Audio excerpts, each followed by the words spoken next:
Glória a Deus. A paz do Senhor, igreja. Estamos felizes, né? Mais uma vez aqui na casa do Senhor. Já tem alguns dias que a gente saiu daqui, né? A gente foi para a congregação de Pirapama. Mas esse lugar, ele é especial na nossa vida, na vida da minha família. Amo muito esse lugar. Amo muito esse povo, né? É o lugar onde eu voltei a aliança com Deus. É o lugar onde o Senhor tem me ensinado. É o lugar onde Deus, Ele fez transformações maravilhosas na vida da minha família. E eu louvo ao Senhor por isso. Igreja, me perdoem, a irmã, ela disse... Quem sabe que o nosso irmão não deu uma palhinha da sua voz, né? Hoje não vai dar, igreja. Eu tô com a garganta que só Jesus Cristo. Eu até tinha dito a secretária Suzy que eu não iria vir hoje porque eu estava com a garganta muito inflamada. E eu ainda estou melhorando ainda da garganta, estou ainda meio rouco. Mas quem sabe numa próxima oportunidade a gente louva assim em nome de Jesus. Porque eu faço... É um prazer imenso louvar a esse Deus. Louvar ao Deus que me salvou e salvou a tua vida. É algo que eu e você tem que fazer todos os dias. Nós, ao acordarmos e ao deitar, nós temos que louvar e engrandecer o nome dEle. Porque Ele é lindo, Ele é grande, Ele é poderoso. Você só está aqui porque Deus, Ele te ama. Não é porque você gosta de vir à igreja dia de quarta-feira, não. É porque Deus escolheu você. Ele tem um propósito na tua vida. Ele tem um amor imenso por você e te trouxe até aqui. Acabamos de ouvir um relato de que há uma pessoa ao qual o diabo pediu para se andar na vida dela. E ela está agora dentro de seu lar dizendo que vai retirar a sua vida. E Deus está te livrando de todos esses males. O diabo também pediu para se andar na minha e na tua vida, mas Deus não permitiu. O seu Filho amado Jesus Cristo disse: Pai, aquele povo é meu. Eles não, Senhor, não deixe que Ele toque na vida desse meu povo. Igreja, e por isso você está aqui. Louvem a Ele. Ah, meu irmão, mas eu não sei cantar. Eu tenho certeza que um corinho você conhece. Eu tenho certeza que você sabe dizer: eu te louvo, meu Pai. Eu tenho certeza que você conhece aquele que diz: porque Ele vive, eu posso crer no amanhã. Porque Ele vive, Ele está vivo, igreja. Ele está voltando. Oh, glória a Deus. Mas eu bem sei, que a minha vida está nas mãos do meu Jesus, que vivo está. A tua vida está nas mãos dEle. O diabo não alcança porque está nas mãos dEle. A palavra dele diz assim: olha, eu tenho você gravado na palma das minhas mãos. Ninguém vai te tocar, igreja. Igreja, eu convido a todos para abrir a sua Bíblia no livro de Lucas, o Evangelho de Lucas, no capítulo 5. Nós iremos ler alguns versículos da palavra do Senhor. Eu quero dizer uma coisa para você. Deus, Ele te escolheu. Você às vezes já pode ter ouvido muita gente dizer isso para você. Meu irmão, você é escolhido de Deus. Eu quero dizer a você que quem já te falou isso, ele não mentiu. Você é escolhido do Senhor. E Deus tem algo muito grande para entregar na mão dos seus escolhidos. E saiba você, meu irmão ou minha irmã, que quando você estiver passando pela prova, não é porque você cometeu algum pecado, Não é porque você está fraco diante de Deus, não é porque você está faltando orar ou engrandecer o nome dele, não. É porque Deus tem um propósito na tua vida. E Ele só vai entregar aquilo que Ele tem, a missão que Ele tem para você, depois que você passar pela prova. Depois que você for aprovado, aí você receberá a vitória. Você receberá a missão que Deus tem para te dar. No livro de Lucas, no capítulo 5, a partir do verso 1, diz assim a palavra do Senhor. Aconteceu que ao apartá-lo a multidão para ouvir a palavra de Deus, estava ele junto ao lago de Genezaré, e viu 2 barcos junto à praia do lago, mas os pescadores, havendo desembarcado, lavavam as redes. Entretanto, entrando em um dos barcos, que era o de Simão, pediu-lhe que o afastasse um pouco da praia, e assentando-se ensinava do barco as multidões. Quando acabou de falar, disse a Simão: faze-te ao lago e lançai as vossas redes para pescar. Respondeu-lhe Simão: mestre, havendo trabalhado toda a noite, nada apanhamos, mas sob a tua palavra lançarei as redes. Oh, palavra maravilhosa. Quem tem autoridade é diferente, não é, igreja? Quando fala, você obedece. Continuando a leitura.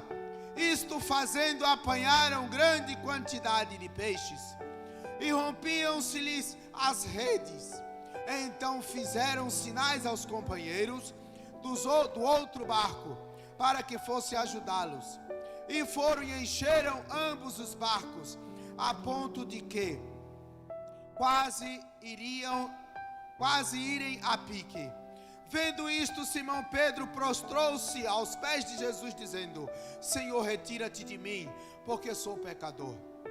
Pois à vista da pesca que fizeram, a admiração se apoderou dele e todos os seus companheiros, bem como de Tiago e João, filhos de Zebedeu, que eram os seus sócios. Disse Jesus a Simão: não temas, doravante serás pescadores de homens. Amém, igreja? A palavra do Senhor, ela vai dizer que Jesus ele voltava de Gadara, onde lá ele havia expulsado os demônios de um homem. E agora Jesus ele vem até Genezaré. E quando ele chega ali, ele encontra onde Jesus passava, grande multidão o acompanhava. E agora Jesus ali, rodeado de uma grande multidão para ouvir a palavra de Deus. A palavra do Senhor vai dizer, igreja, que ele avista homens que vinham de uma pescaria. Homens esses que nós citamos o nome aqui, um deles era Pedro. Esses homens não eram pescadores amadores, eles tinham conhecimento de mar, eles tinham conhecimento de maré, eles sabiam aonde o peixe estava e o dia e a noite em que o peixe estaria ali para ser pescado. Aqueles homens eles tinham experiência, não era a primeira vez. Era o negócio de Pedro, era trabalhar com peixe. Então ele sabia, ele entendia de pescaria. Mas a palavra do Senhor vai dizer, igreja, que naquela noite eles saíram para pescar. Eles sabiam que aquela era a noite onde eles iriam pegar muitos peixes. Mas enquanto Pedro e os seus amigos, seus companheiros de trabalho, seus sócios, estavam maquinando uma grande pesca, Jesus Cristo de Nazaré do outro lado já estava projetando um encontro com Pedro, porque Jesus já tinha um projeto e uma missão para entregar a Pedro, mas Pedro não sabia. E nós vamos entender como isso funciona. Nós vamos entender como funcionam os projetos de Deus. Muitas vezes, igreja, eu e você está passando por determinada situação e não sabemos o que está havendo. não sabemos o verdadeiro propósito daquela situação que estamos passando. Mas eu quero te dizer, meu irmão e minha irmã, nada que acontece na minha e na tua vida é em vão. Saiba que existe um propósito de Deus para todas as fases da nossa vida. Você não está aqui em vão. Você não passa por situações em vão. Muitas vezes você fica sem entender o que está acontecendo. Foi assim com Pedro, homem de pescaria, homem com experiência, mas passada a noite inteira nada pescava, nada pegava, diz a palavra do Senhor.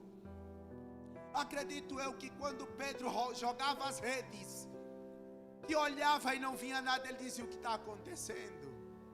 Hoje é noite de maré, hoje é noite de peixe, e cadê os peixes? Lança novamente. E quando puxavam as redes, nada pegavam. Igreja, aqueles homens estavam se cansando, estavam se fadigando, e eles ao mesmo tempo estavam ficando frustrados, porque o seu projeto não acontecia.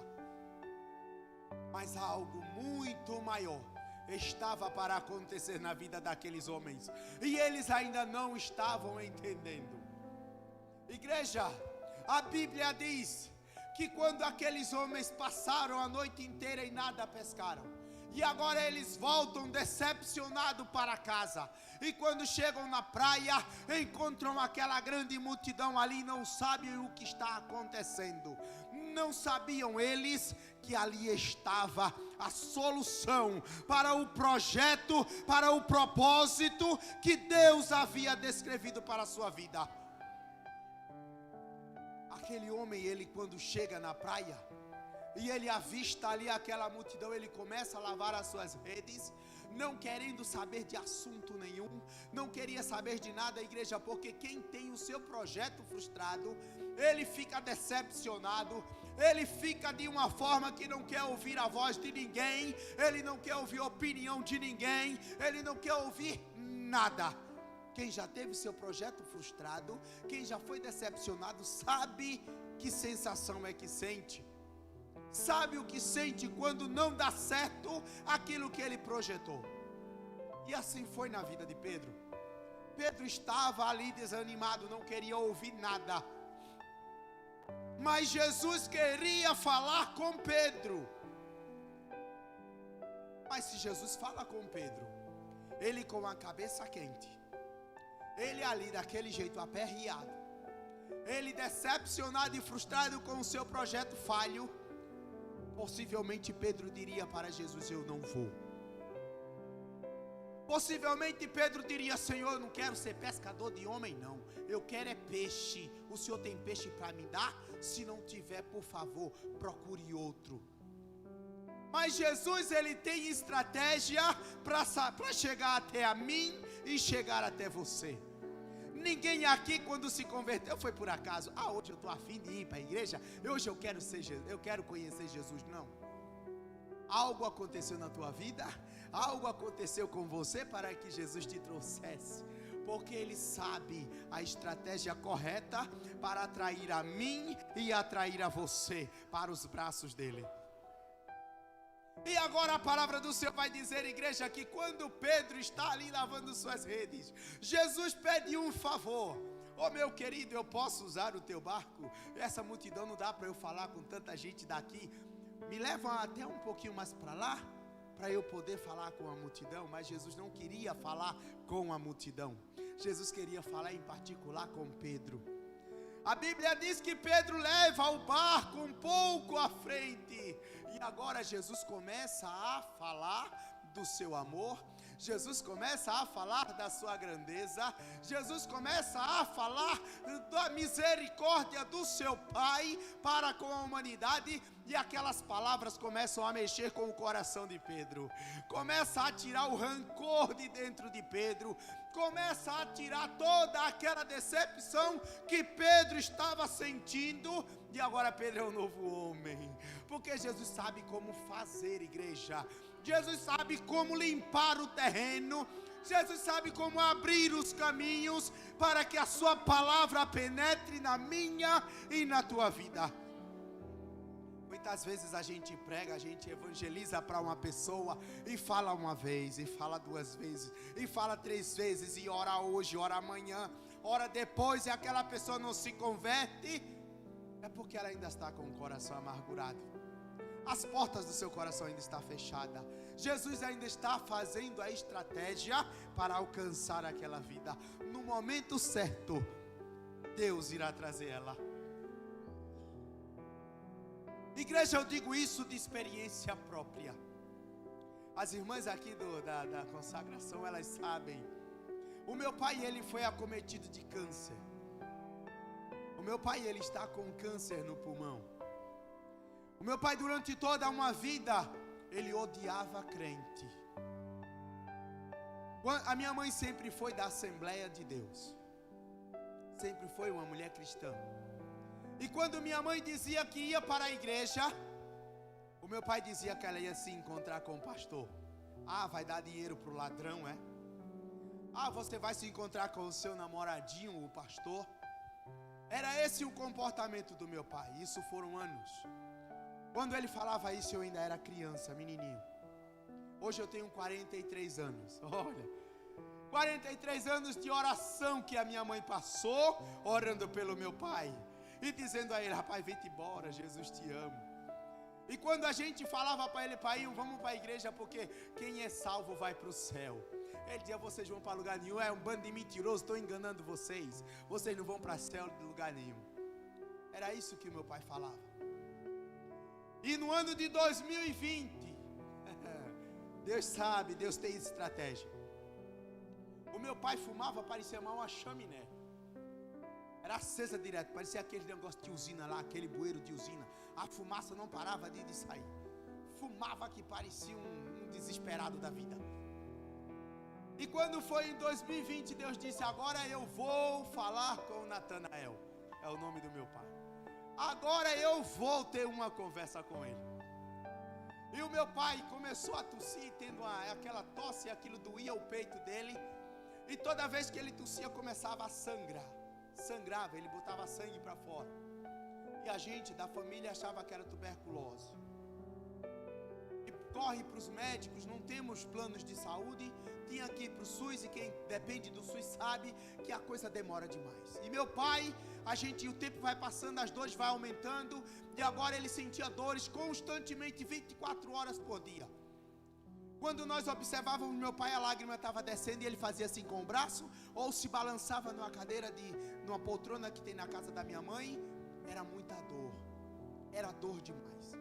Chamei o pastor Gutenberg, o vice-presidente do nosso ministério, disse, meu pastor, ele ainda estava em Pirapama, ele não estava aqui com vocês. Disse, meu pastor, vamos na casa da minha mãe, vamos fazer um culto evangelístico para o meu pai, para ver se a gente converte aquela vida, a gente ganha aquele homem para Cristo. E o pastor disse, vamos filho, vamos embora. E a gente foi para lá e a gente fez o culto. E quando o pastor fez o convite ao meu pai, ele disse assim, eu não preciso de Jesus não. Eu ainda aguento sozinho. Era terrível, meu pai era terrível com um T maiúsculo. Eu não preciso de Jesus, a minha diaconisa estava lá. Eu estou falando algo que não aconteceu, minha irmã. Tudo isso que eu estou dizendo aconteceu. Ele chorou durante o culto inteiro. Mas quando o pastor chamou ele, convidou ele e disse, eu não preciso de Jesus ainda. Eu ainda aguento sozinho. Era terrível. Disse, meu Deus. Passados os dias, a gente consegue o cadastro dele no hospital do câncer. Ele começa a fazer as consultas dele lá. Mas as dores aumentavam. Jesus a cada dia dava uma rodada no parafuso. E o negócio apertava cada vez mais na vida dele. E o meu pai estava ficando magro, como diz o ditado popular, igual a pito de saguinho. Bem fininho ele estava ficando. Porque Jeová faz assim. Ele sabe como chegar até a mim e até você. E quando passados os dias o meu pai já não suportava mais de tanta dor, a morfina não resolvia. Meu pai tomava 4 comprimidos de morfina por dia. E ele não resolvia o problema. Certo dia chegam umas irmãs da Assembleia de Deus lá para evangelizar. A campanha evangelizadora sempre ia na casa da minha mãe. E quando chega lá que as irmãs entram na casa que vai dar boa tarde a ele, ele corre de joelhos e se joga e diz: eu preciso de Jesus. Oh glória! O meu Deus, Ele sabe fazer estratégia. Não é o homem que diz como vai fazer, é Deus. E se você não aceita Ele no amor, você vai aceitar na dor. Porque quando Deus tem projeto na vida do homem, Ele não desce a cova, Ele não desce a sepultura antes de conhecer o seu terno amor. Igreja, Deus, Ele é tão lindo. Porque depois que meu pai se converteu, ele foi batizado esse mês, graças a Deus. Já desceu as águas.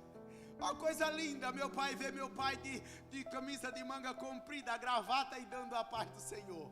O pastor do lado dele, aquele que ele chamava de ladrão no passado, agora é irmão dele, anda assim, ó, tá assim, íntimo.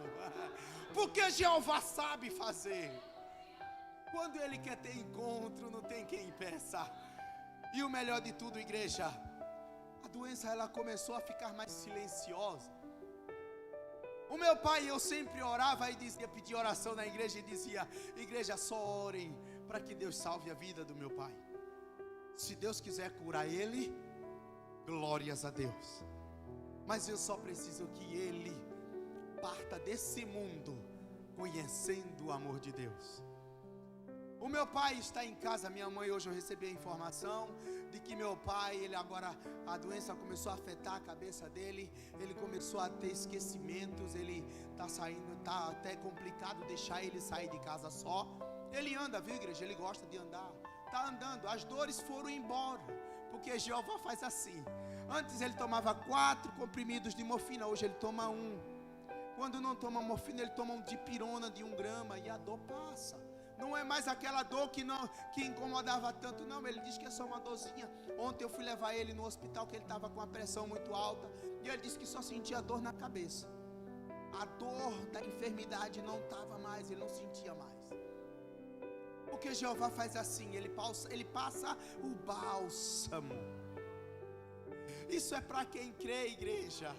Porque o meu Deus, ele não queria saber de Jesus. Da mesma forma que Paulo, ele perseguia crentes, o meu pai perseguia também. Mas um dia, no caminho de Emaús, no caminho de Damasco, Jesus Cristo teve um encontro com Paulo e disse: Paulo, por que tu me persegues, Paulo? E em seguida Jesus fala com Ananias e diz: olha, vai lá, porque ele é para mim um vaso escolhido. Assim meu pai também teve esse encontro. Meu pai teve um encontro com o Papai do Céu. Hoje ele está gravado nas mãos de Deus. Voltando aqui para a palavra, igreja, me perdoe pelo testemunho, foi um pouquinho meio longo.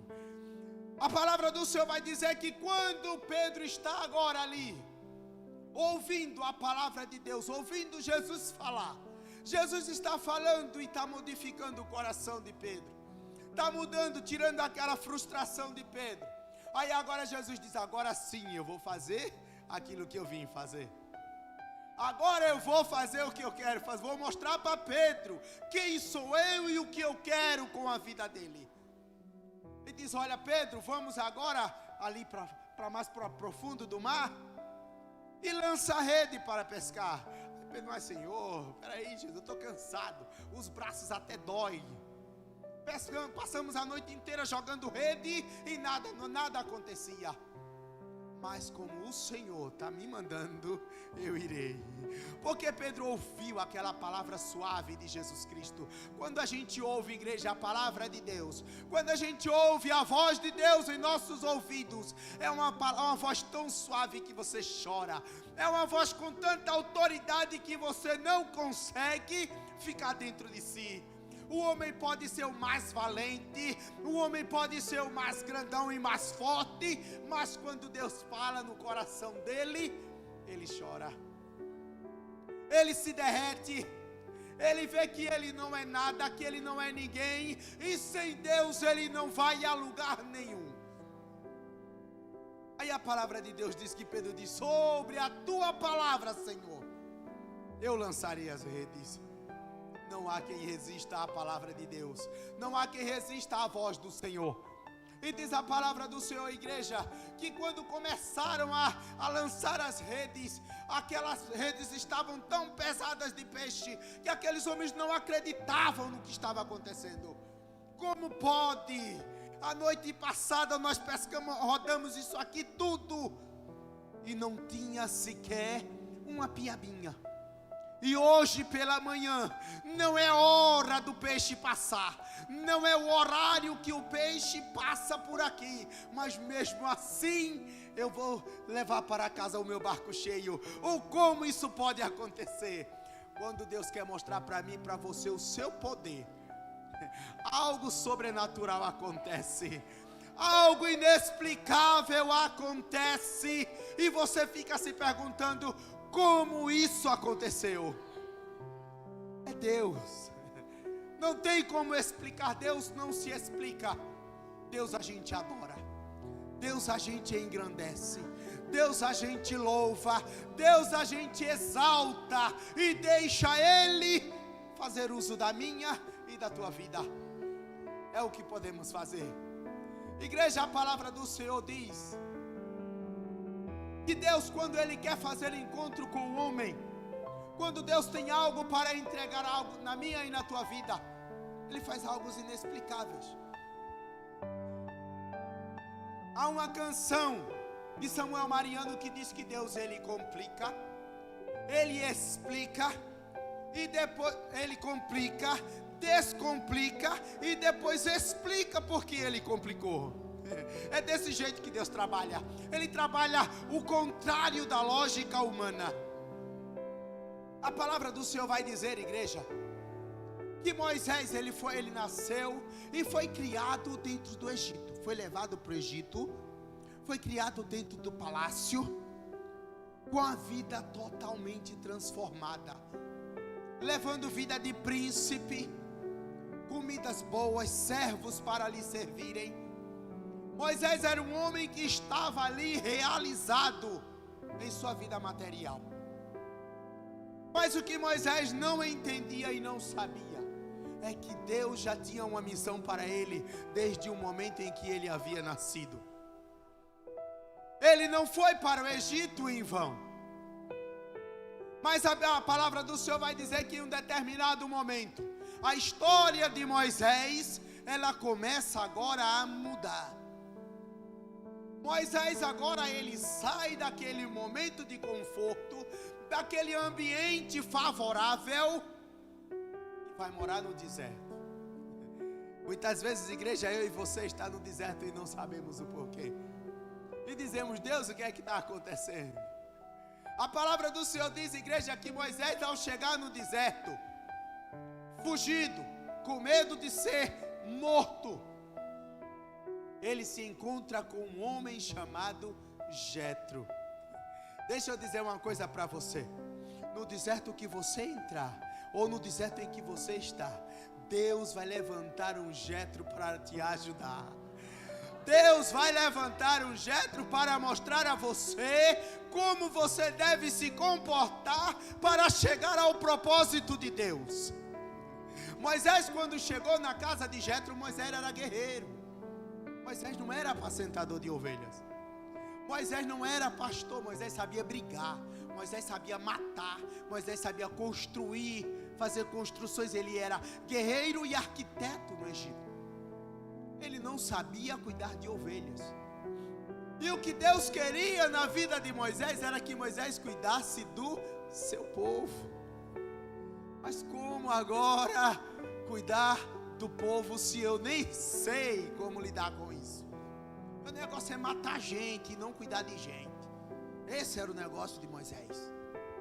Moisés entrava numa guerra e matava seus inimigos. Moisés não cuidava. Hoje eu vou orar por você, meu irmão. Olhe, Jesus hoje vai cuidar de você, minha irmã. Venha para Moisés, não sabia fazer isso não.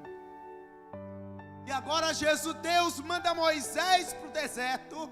E lá ele bota Jetro, homem calmo, homem sensato, homem cheio de Deus. Diz a palavra do Senhor que Moisés era um homem, Jetro era um homem cheio de Deus, confiava na palavra do Senhor.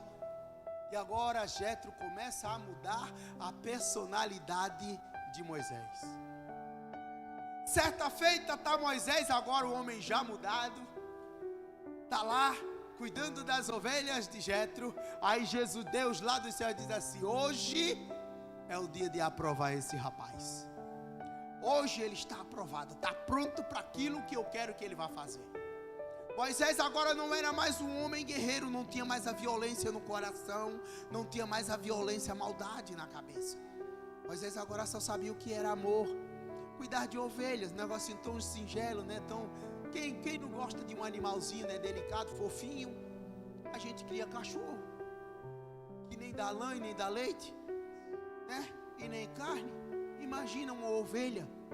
Moisés estava cuidando daquele negocinho fofinho, então ele agora já estava um homem mais calmo, tranquilo.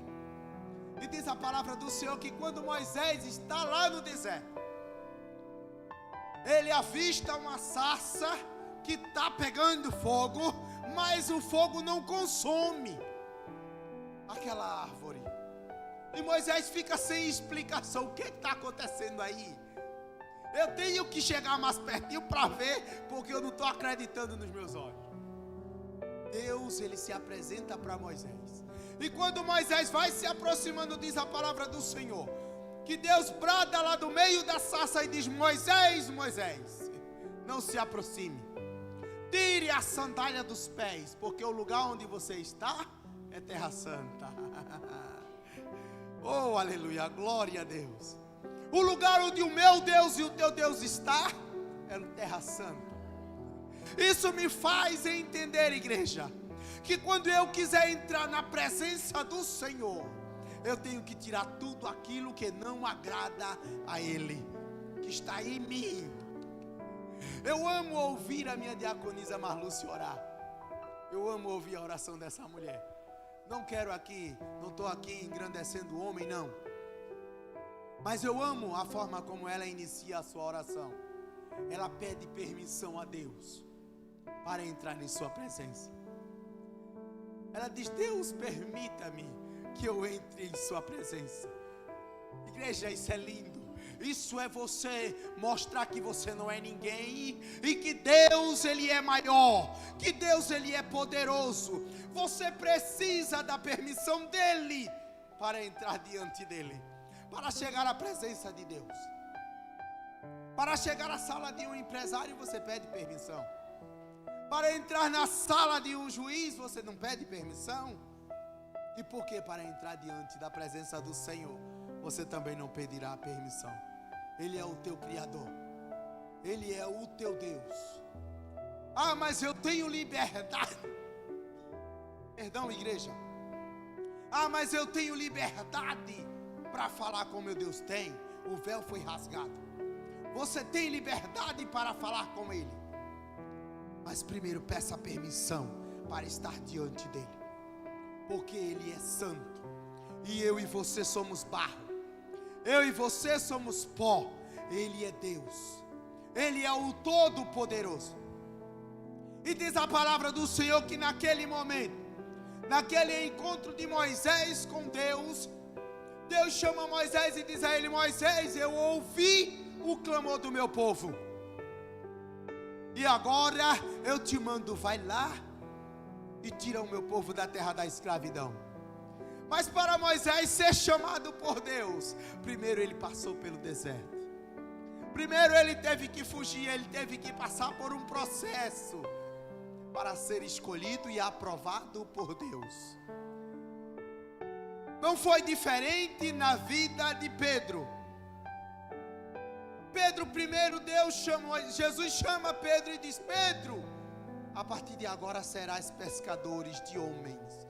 Serás pescador de homens. Não irás mais correr atrás de peixe, Pedro. Eu quero que você preencha os céus com as vidas que estão aí fora, Pedro. Igreja, às vezes o nosso pensamento é tão pequeno. Nós dizemos assim: Senhor, eu quero ganhar a minha rua, para ti. E Deus está dizendo: eu quero que você ganhe o Brasil. Senhor, eu tenho um vizinho que precisa te conhecer. Aí Deus está dizendo: eu tenho a nação para te apresentar. Os pensamentos de Deus são muito maiores do que os meus e do que os teus, igreja. Mas a palavra do Senhor vai dizer que no momento em que Jesus chama Pedro, ele ainda não está aprovado. Ele recebeu o chamado, ele recebeu o convite, ele aceita o convite de Jesus Cristo e começa agora a segui-lo. Mas Pedro ainda não está aprovado para aquilo que Deus queria para com ele. E diz a palavra do Senhor lá no livro de Lucas, ainda no livro de Lucas, o capítulo 22, o verso 32, eu acredito. A palavra do Senhor vai dizer que Jesus Cristo chega para Pedro e diz: olha, Pedro, o diabo pediu para cirandar na tua vida, mas eu roguei para que não acontecesse. E quando tu te converteres, fortalece os teus irmãos. Pedro, quando você entender a minha missão para você, fortaleça os seus irmãos. Muitas vezes eu e você, igreja, precisamos entender o processo que Deus está nos colocando e qual é a missão dele para mim e para você. Muitas vezes a gente fica murmurando no meio do processo. Deus está nos preparando, Ele está nos moldando para algo maior, e a gente não está entendendo. Ah, Senhor, está doendo. Ah, Senhor, eu não suporto. Mas Deus, Ele tem algo maior para você, querido. Aí, no versículo 33, aí Pedro ainda vai dizer assim: oh Deus, oh mestre, eu irei contigo aonde o Senhor for. Na prisão eu estarei com o Senhor, na morte eu também morrerei contigo. Muitas vezes eu e você acha que somos nós quem nos aprovamos. Acha que a aprovação, dizer está aprovado, é eu e você quem vai dizer. Quem aprova você não é o pastor Elias. Quem me aprova não é o pastor. Quem vai me aprovar é Deus. Aí Jesus responde para Pedro: oh Pedro, ainda hoje, antes que o galho cante, tu irás me negar 3 vezes. Pedro achava que já estava aprovado. Não, Jesus, eu vou, cheio de goga, cheio de si. Eu vou com o Senhor, eu estou pronto. Quem aprova o cristão é Jesus Cristo. Quem diz que eu e você está pronto para a missão é Ele. Não somos nós. Não é a tua capacidade humana quem diz que você está aprovado. Quem nos aprova é o mestre dos mestres. Amém, igreja? Eu agradeço a rica